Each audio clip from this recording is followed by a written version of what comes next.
নমস্কার সকলকে ইন্দ্রাণীস কিচেনের আরও একটা নতুন ভিডিওতে স্বাগত। তো বন্ধুরা, আজকে আমি উচ্ছে দিয়ে একদম নতুন একটা রেসিপি শেয়ার করছি। উচ্ছের যে তেতো ভাব সেটা কিন্তু থাকবে না। ছোট থেকে বড় সকলেই কিন্তু খেতে ভালোবাসবে আর একদম নতুন ধরনের একটা রেসিপি। তো রেসিপিটা বানানোর জন্য আমি এখানে দেখুন 5 থেকে 6টা মতো উচ্ছে নিয়েছি। আর তারপরে এখানে উচ্ছেটাকে প্রথমেই খুব ভালোভাবে ধুয়ে নিচ্ছি। অত্যন্ত পুষ্টিগুণে ভরপুর হওয়ার সত্ত্বেও উচ্ছে কিন্তু তেতোর কারণে আমরা খেতে পারি না।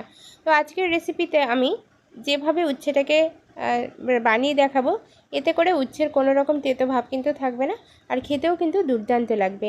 তো বন্ধুরা, উচ্ছেটাকে খুব ভালোভাবে ধুয়ে নিয়েছি। এবার আমি একটা প্লেটে তুলে নিচ্ছি। আমি এখানে প্রয়োজন মতো উচ্ছে নিয়েছি, আপনারা নিজেদের প্রয়োজন মতো উচ্ছে এখানে ব্যবহার করবেন।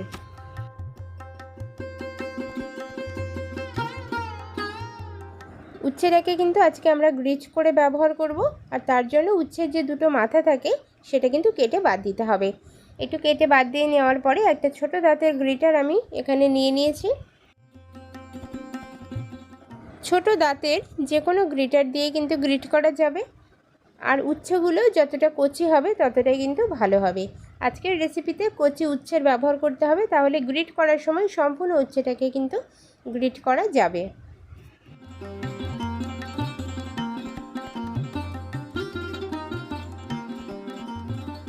সম্পূর্ণ উচ্ছেগুলোকে গ্রিট করা হয়ে গিয়েছে। এবার এর মধ্যে যে দানাগুলো রয়েছে সেগুলো হাত দিয়ে এভাবে তুলে ফেলে দিতে হবে। একটাও দানা যেন ভেতরে না থাকে সেটা কিন্তু কনফার্ম হতে হবে।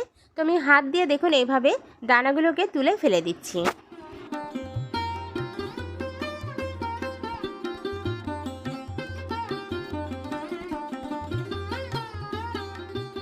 উচ্ছের মধ্যে প্রচুর পরিমাণে রস বা জুস রয়েছে, এই জুসটাকে কিন্তু হাত দিয়ে চেপে চেপে বাদ দিয়ে দিতে হবে।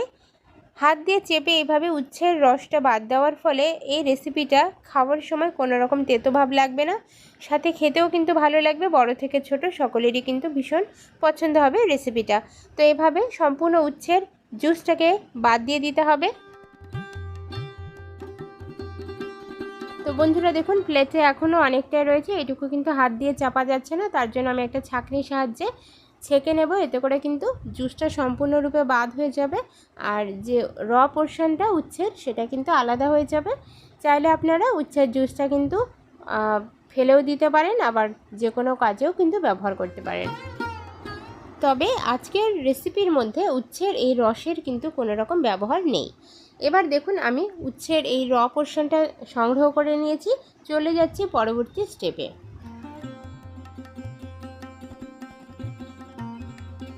বন্ধুরা, ওভেনে আমি একটা কড়াই খুব ভালোভাবে গরম করে নিয়ে তাতে সরষের তেল দিয়ে দিলাম।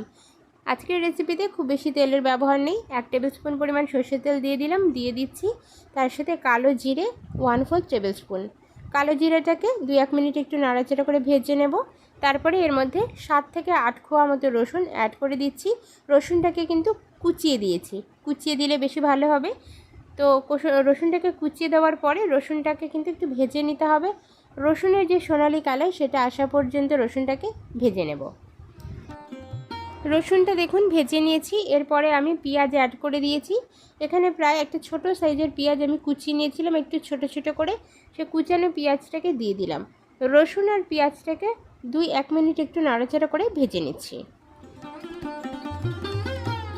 এবার এর মধ্যে আমি কাঁচা লঙ্কা অ্যাড করে দিচ্ছি। আর আজকের রেসিপিটা একটু ঝাল ঝাল হলে খেতে অনেক বেশি ভালো লাগবে, তো তার জন্য ঝালের পরিমাণটা একটু বাড়িয়ে দিতে হবে, তবে আপনারা কম বেশি করে দিতে পারেন। আমি এখানে প্রায় 3 থেকে 4টে কাঁচা লঙ্কা কুচিয়েছি। কুচানো কাঁচা লঙ্কাগুলো কিন্তু দিয়ে দিলাম। কাঁচা লঙ্কা, পেঁয়াজ আর রসুনটাকে খুব ভালোভাবে তেলের উপরে ভেজে নিতে হবে।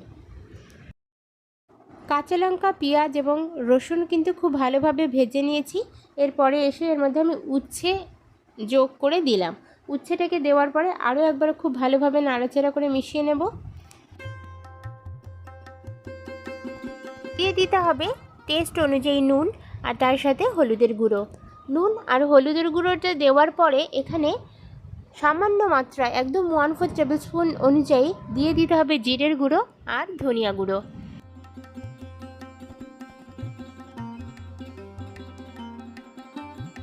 জিরের গুঁড়ো আর ধনিয়া গুঁড়োটা একদমই 1/4 টেবিল স্পুন পরিমাণ দিয়ে দিলাম।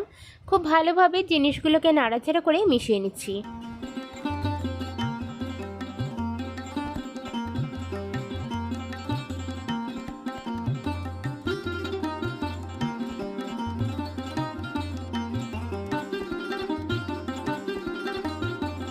আর উচ্ছেটাকে ঢাকনা চাপা দিয়ে 3 থেকে 4 মিনিটের জন্য কুক করে নিতে হবে।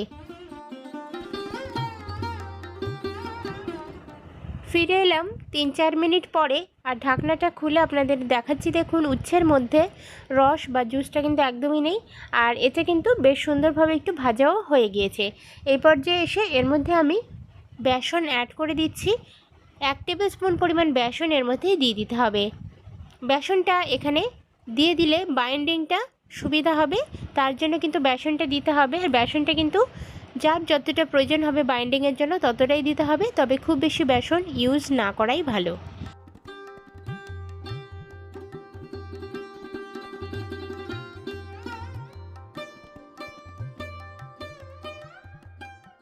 বেসনটাকে খুব ভালোভাবে চেপে চেপে কিন্তু মিশিয়ে দিতে হবে। বেশ একটা সুন্দর পেস্টের মতো হয়ে আসবে। এই সময় এসে এই উচ্ছেটাকে নামিয়ে নিতে হবে আলাদা একটা প্লেটে। নামিয়ে সম্পূর্ণরূপে ঠান্ডা করে নিতে হবে।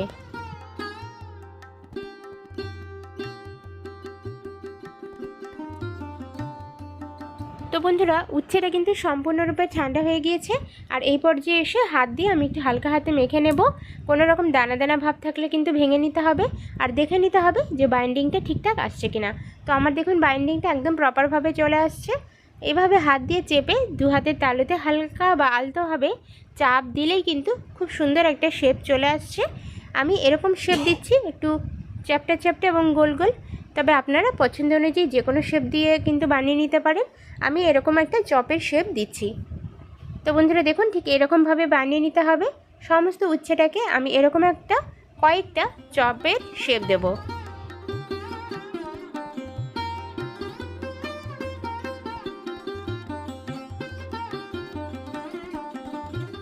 চপগুলো রেডি হয়ে গিয়েছে, এবার ভেজে নেওয়ার পালা। আর তার জন্য আমি কড়াই খুব ভালোভাবে গরম করে নিয়ে তাতে সরষের তেল অ্যাড করে দিয়েছি। আর তেলটা খুব বেশি দেওয়ার প্রয়োজন নেই, ডুবো তেলে ভাজার কিন্তু কোনো প্রয়োজন নেই। এখানে 3 বা 2 টেবিল স্পুন পরিমাণ সরষের তেল আমি দিয়ে দিয়েছি। দেওয়ার পরে চপগুলোকে ভেজে নিতে হবে। তবে আমি সরষের তেলে করছি, আপনারা যে কোনো তেল দিয়ে করে নিতে পারেন। একটা একটা করে চপ এর মধ্যে আমি দিয়ে দিচ্ছি। একটা পিঠ ভেজে নেওয়ার পরে অন্য পিঠটাও ঠিক একই রকমভাবে উল্টিয়ে নিতে হবে। একটা পিঠ ভাজা পর্যন্ত অপেক্ষা করতে হবে। একটা পিঠ খুব ভালোভাবে ভেজে নিয়ে তারপরে অন্য পিঠটা উল্টাতে হবে। আর এই জিনিসটাকে একটু কিন্তু কড়কড়ো করে ভাজতে হবে, বা একটু লাল লাল কালার চলে আসা পর্যন্ত ভেজে নিলেই আজকের রেসিপিটা কিন্তু তৈরি হয়ে যাবে। তো বন্ধুরা, গরম গরম ভাতের প্রথম পাতে একবার হলো এই রেসিপিটা বানিয়ে পরিবেশন করে দেখুন। আশা করি বাড়ির সকলেই ভীষণ পছন্দ করবে। তো বন্ধুরা, রেসিপিটা কেমন লাগলো কমেন্ট সেকশনে জানাতে ভুলবেন না। ভালো লাগলে প্লিজ একটা লাইক করার অনুরোধ।